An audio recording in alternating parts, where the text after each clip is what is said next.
नीती आयोगाच्या रचनेमध्ये सुधारणा हा असा एक नवीन करंटचा इश्यू घेऊन मी तुमच्यासोबत परत आलेली आहे. ओके, तर नेमकं काय आहे पहिल्या सर्वात सुरुवातीला तर आपण जाणून घेऊया नीती आयोग नेमकं आहे काय आणि काय चेंजेस झालेले आहेत. ओके, 16 जुलै 2024ला नीती आयोगाने काय केलं, केंद्र सरकारने नीती आयोगाच्या रचनेत सुधारणा केली. आता नीती आयोग म्हणजे नेमकं काय? NITI, national institution for transforming India. N for national, I for institution, T for transforming आणि पुढे आय फॉर इंडिया. म्हणजे भारताला बदलण्याचं काम करणारी संस्था, एक अशी थिंक टँक म्हणून आपण कुणाला ओळखतो? नीती आयोगला. पुढे आहे स्थापना. जानेवारी 1, 2015ला स्थापना झाली, जिचं मुख्यालय नवी दिल्लीला आहे. आणि नीती आयोग यांनी नियोजन आयोगाची जागा घेतली. पूर्वी 15 मार्च 1950ला आपल्याकडे तयार झालेली प्लॅनिंग कमिशन आणि त्यानंतर आपल्याला 1952 मध्ये आलेली बघायला मिळेल NDC आणि 1 जानेवारी या वेळेत आली काय 2014 नीती. ओके, आता ह्या इन्स्टिट्यूशन मेकॅनिझम आहेत हे लक्षात ठेवा. इन्स्टिट्यूशन मेकॅनिझम म्हणजे काय? संस्था.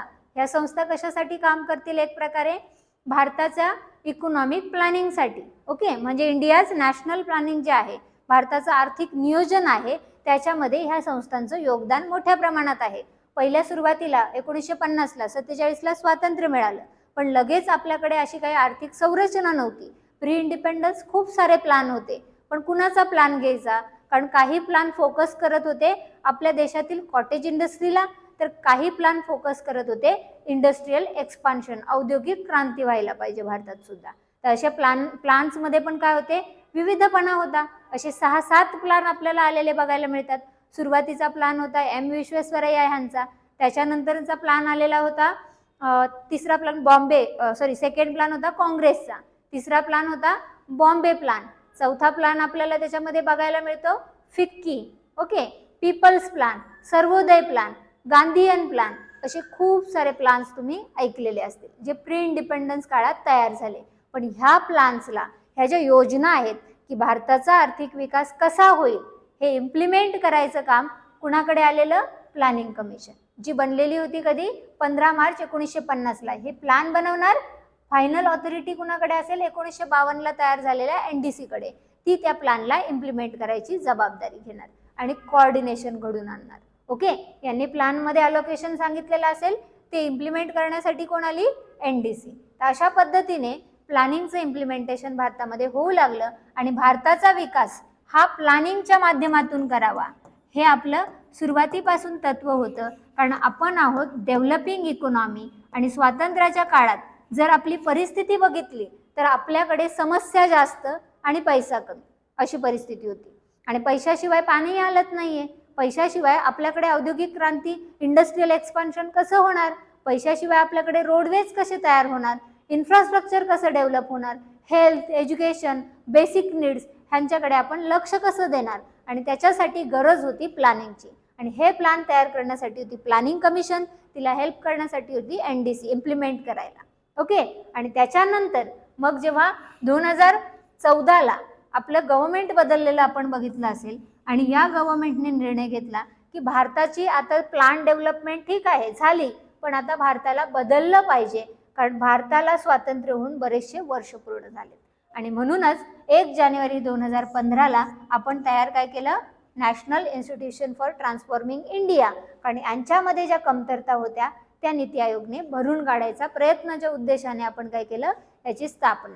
यांच्यामध्ये काय कमी होती? तर फ्लेक्झिबिलिटी नव्हती. Cooperative federalism NITI Aayog NDC मध्ये होतं, नॅशनल डेव्हलपमेंट काउन्सिल तिच्यामध्ये होतं, पण रिजिडिटी होती, फ्लेक्झिबिलिटी नव्हती. राज्यांना तेवढी प्रायोरिटी देण्यात आली नव्हती. ती प्रायोरिटी नीती आयोगमध्ये देण्यात आली. कोऑपरेटिव्ह फेडरलिझम हा आहे तुमच्यासाठीचा आजचा कीवर्ड. कोऑपरेटिव्ह फेडरलिझमच्या तत्वावर आधारलेली काय आहे? ही इन्स्टिट्यूट. आता कीवर्डसाठी तुम्ही नोटबुक लावलेली आहे का? कीवर्डसाठी मी तुम्हाला सांगितले मेन्सची आन्सर रायटिंग करायची 1750 मार्कची, तर तुमच्याकडे काय असली पाहिजे? नोटबुक असली पाहिजे. ओके, आता इथं मुख्यालय कुठे आहे? नवी दिल्ली. आणि अध्यक्ष कोण आहेत? पंतप्रधान, as like NDC and PC.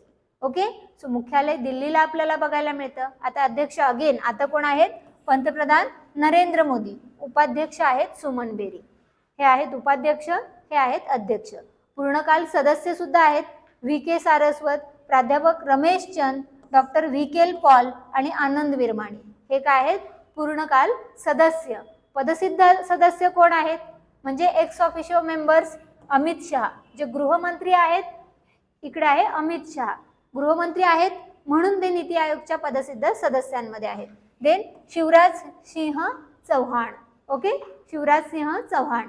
Then Nirmala Sitharaman अर्थमंत्री आणि राजनाथ सिंह हे कोण आहेत संरक्षण मंत्री. तर अशा पद्धतीने हे काय आहेत परमनंट मेंबर, जे सॉरी पदसिद्ध अध्यक्ष म्हणजे सॉरी पदसिद्ध सदस्य म्हणजेच काय, त्यांना काय म्हणणार आपण ex officio members. Okay, so ex officio members आहेत हे. यांच्यानंतर विशेष निमंत्रित सदस्य सुद्धा असतात नीती आयोगमध्ये. आता ते कोण कोण आहेत बघा. नितीन गडकरी, जे महाराष्ट्रातून बिलॉंग करतात, नागपूर रिजन मधून रस्ते आणि वाहतूक व महामार्ग मंत्री आहेत. जगत प्रकाश नड्डा आरोग्य मंत्री आहेत. एच डी कुमारस्वामी पोलाद मंत्री आहेत आणि जितन राम माझी MSME मंत्री आहेत.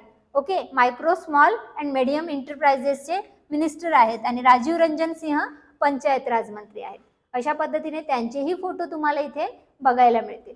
डॉक्टर वीरेंद्र कुमार, जे सामाजिक न्याय मंत्री आहेत. के राममोहन नायडू, जे नागरी विमान वाहतूक मंत्री आहेत. जुआल ओरम, जे आदिवासी व्यवहार मंत्री आहेत. अन्नपूर्णा देवी, जे महिला आणि बाल विकास मंत्री आहेत. चिराग पासवान, अन्न प्रक्रिया मंत्री आहेत आणि राव इंद्रजीत सिंह, जे तुम्हाला कोण बघायला मिळतात नियोजन मंत्री. तर अशा पद्धतीने ह्यांची नावं आणि फोटो तुम्हाला इथे बाजूला दिसत आहेत. आता पुढचा मुद्दा आहे आपला नीती आयोगाची बैठक.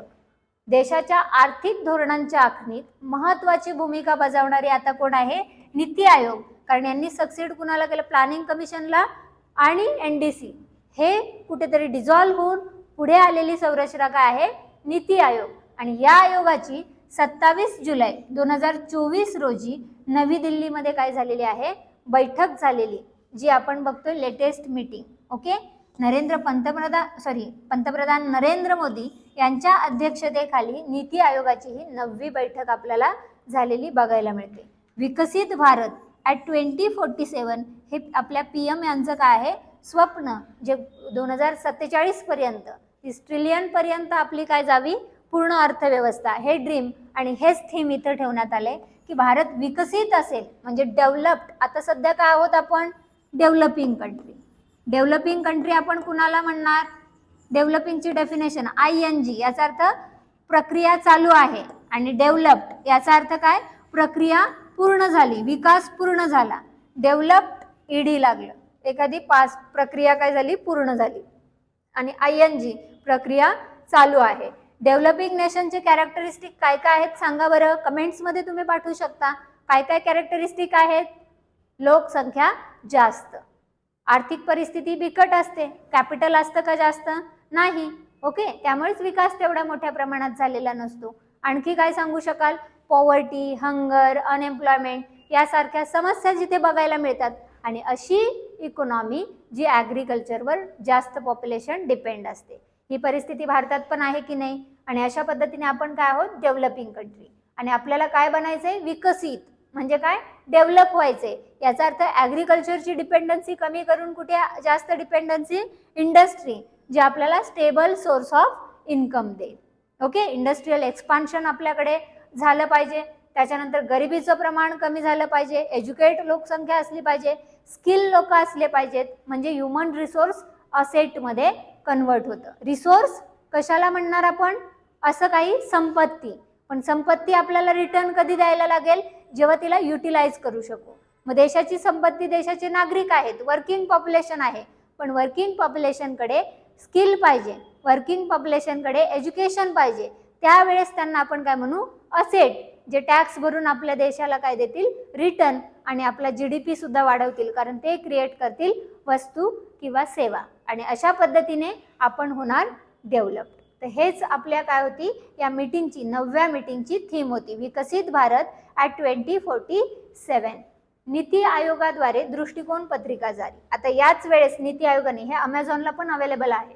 ओके, विकसित Bharat developed India at 2047 and assessment of India's journey from 47 to 47. म्हणजे जवळपास किती वर्षाचा काळ झाला हा? 100 वर्षाचा कालावधी, ज्याच्यामध्ये काय असेल, नीती आयोगाने एक विजन ठेवलेला आहे.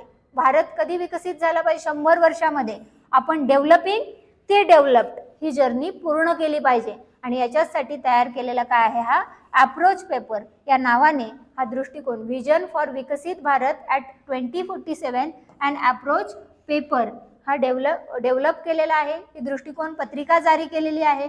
आणि देशाला 2047 पर्यंत विकसित व्हायचं असेल तर मध्यम उत्पन्नामध्ये जे लोक अडकलेले आहेत त्या सापळ्यातून स्वतःची सुटका करून घेऊन त्यासाठी काळजीपूर्वक उपाययोजना आखणं आणि असा सल्ला नीती आयोगाने दिलेला आहे की आपण मध्यम उत्पन्नामध्ये येतोय आणि आपल्याकडचं हे मध्यम उत्पन्न गट आहे तो परिवर्तित झाला पाहिजे हायली इफिशियंट हाय इन्कम ग्रुपमध्ये.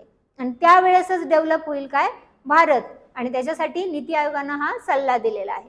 आता अर्थव्यवस्थेचा विचार केला तर आपल्याला विकसित राष्ट्र होण्यासाठी किती ट्रिलियनची इकॉनॉमी करावी लागेल? $30 ट्रिलियन अर्थव्यवस्था तयार करावी लागेल. आणि तेवढी तयार करण्यासाठी त्यासाठी दरडोई म्हणजे एका व्यक्तीचं उत्पन्न तयार करावं लागेल. $18,000 इतकं उत्पन्नाचं ध्येय गाठावं लागेल दरडोई उत्पन्न. आणि इथे काय दिले? $30 ट्रिलियन अर्थव्यवस्था. पूर्ण अर्थव्यवस्थेचं हे दिलेलं आहे $30 ट्रिलियन. आणि दरडोईचा अर्थ काय होतो? Per capita income. आता पर कॅपिटा इन्कम आपण कशाला म्हणणार? पर हेड, दरडोई, एक डोक्याच्या मागे.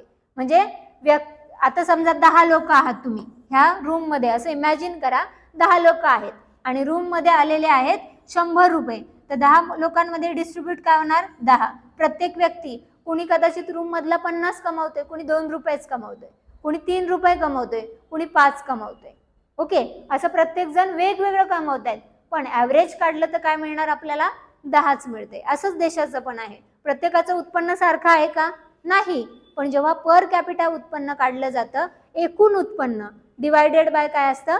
लोकसंख्या. लोकसंख्येने त्या उत्पन्नाला भागलं तर तिथे काय मिळणार? पर कॅपिटा इन्कम म्हणजे ॲव्हरेज. आणि हे ॲव्हरेज आपल्याला रिअल कंडिशन दाखवत नाही, तरी पण आपल्याकडे पर कॅपिटा इन्कम विचारात घेतलं जातं. ॲटलिस्ट निदान कळतं की ॲव्हरेज सध्या काय आहे. तर आपल्याला 47 पर्यंत किती ट्रिलियनची इकॉनॉमी बनवायची आहे? 30 ट्रिलियन. आणि सध्याची इकॉनॉमीची कंडिशन बघा किती आहे? 3.3 ट्रिलियन आपली अर्थव्यवस्था आहे. म्हणजे किती वाढ करावी लागेल? 9 पट. आणि वार्षिक $2,392 दरडोई उत्पन्न आहे जे $18,000 करायचंय. तर याचा अर्थ तिथं पण किती पट वाढ आली? 8 पट वाढ करावी लागेल. एवढी वाढ केल्यानंतरच आपण 30 ट्रिलियनची इकॉनॉमी बनवू 2047 मध्ये. सध्याचा मध्यम उत्पन्न गट आहे त्याच्यातून उच्च उत्पन्न गटामध्ये जाण्यासाठी भारताला पुढील 20 ते 30 वर्ष 7 ते 10% शाश्वत वाढ राखणं आवश्यक आहे. सस्टेनेबल ग्रोथ, आपल्याला ग्रोथ काय ठेवावी लागेल? 7 to 10% GDP मध्ये दरवर्षी ग्रोथ ठेवायला लागेल कन्सिस्टंटली. तर आपण जाऊ किती ट्रिलियन मध्ये? 30 ट्रिलियनच्या इकॉनॉमीमध्ये. आणि मग आपला प्रवास सुरू होईल विकसनशील ते विकसित देश. म्हणजे आपण काय असू? मध्यम उत्पन्न गटातून जाऊ उच्च उत्पन्न गटामध्ये. ज्या देशांचे 2023 मधील दरडोई वार्षिक उत्पन्न $14,005 असेल त्यांची गणना जागतिक बँकेने उच्च उत्पन्न गटामध्ये केली. आता इथे उच्च उत्पन्न गट आलंय, कुणाला म्हटलं जाईल? 2023 नुसार $14,005 ज्या देशातील दरडोई उत्पन्न आहे म्हणजे एका व्यक्तीचं उत्पन्न आहे त्या उत्पन्नाला म्हणणार आपण उच्च उत्पन्न गट अकॉर्डिंग टू वर्ल्ड बँक. कुणाच्या मते? जागतिक बँकच्या मते. आपल्या आहे का तेवढं? नाहीये. आपण $2,392 दरडोई उत्पन्न आपल्याकडे आहे. तर तेवढं उत्पन्न वाढवण्यासाठी आपल्याला 7 ते 10% ग्रोथ दरवर्षी करावी लागेल. तर आपण जाऊ 2047 मध्ये उच्च उत्पन्न गटात. ओके, मग तेव्हा आपलं उत्पन्न गट काय असायला पाहिजे? $18,000. जेव्हा होईल तेव्हा आपण काय म्हणू? आपण काय झालेलो आहोत? विकसित झालेलो आहोत. ओके, तर अशा एम घेऊन नीती आयोगाची ही 9वी बैठक पार पडली आणि जे चेंजेस झालेले आहेत ते तुम्हाला मी ऑलरेडी सुरुवातीला सांगितलेले होते. क्लिअर आहे सर्वांना? कशामध्ये बदल झालेले आहेत? जे मेंबर्स असतात त्यांमध्ये. ओके, हे सगळं क्लिअर आहे? थांबायचं मग? Okay, thank you so much for your participation and cooperation. जय हिंद, जय भारत. आणि लाईक करा, शेअर करा आणि कॉमेंट करा.